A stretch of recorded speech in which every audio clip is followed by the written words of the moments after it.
ই toilet আৰু water vending machine গোটেইটো বিকল হৈ আছিলে মেৰামতি কৰি আমি ক'লোঁ যে কোম্পানীক দিব নালাগে ভেণ্ডিং মেচিনবোৰ ৱাটাৰ ভেণ্ডিং মেচিনবোৰ NGO গোটাই দিব লাগে নো কষ্ট টু দি গভৰ্ণমেণ্ট তেখেতসকলে অপাৰেট কৰিব আৰু ই টয়লেটবোৰ আমি GMCক গোটাই দিছিলোঁ কিন্তু ভালকৈ পৰিচালনা হোৱা নাই বুলি আজি যিটো তথ্য মোৰ হাতত আছে এইবিলাক বিকল হৈ আছে চলা নাই আনিছে যে গুৱাহাটী স্মাৰ্ট চিটিৰ ৰেংকিং 100টা স্মাৰ্ট চিটিৰ ভিতৰত 97ত আছে আৰু মাজত পেপাৰতো এই কথাবোৰ ওলাইছিল ছ'চিয়েল মিডিয়াতো এই কথাবোৰ মই চাব পাইছিলোঁ কিন্তু আজি আপোনাৰ মাধ্যমত মই সদনক জনাব বিচাৰোঁ যে গুৱাহাটী স্মাৰ্ট চিটিৰ ৰেংকিং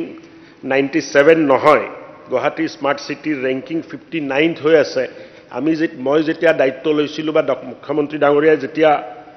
মন্ত্ৰী হিচাপে আমাক দায়িত্ব দিছিলে তাৰ পিছতে আমি কাম কৰা আৰম্ভ কৰিছিলোঁ আৰু গুৱাহাটী স্মাৰ্ট চিটিৰ এই ৰেংকিঙৰ যিটো 97ৰ ৰেংকিঙৰ কথা কৈ আছে এইটো 2021 মাৰ্চৰ ৰেংকিঙৰ কথা কৈ আছে আজি যিটো ৰেংকিং আছে 59 আছে আৰু বেছিভাগ প্ৰকল্প আমি সম্পূৰ্ণ কৰিলোঁ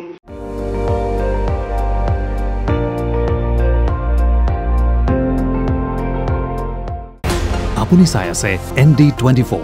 সৰ্বশ্ৰেষ্ঠ নহয় সৰ্বোত্তমৰ দৌৰ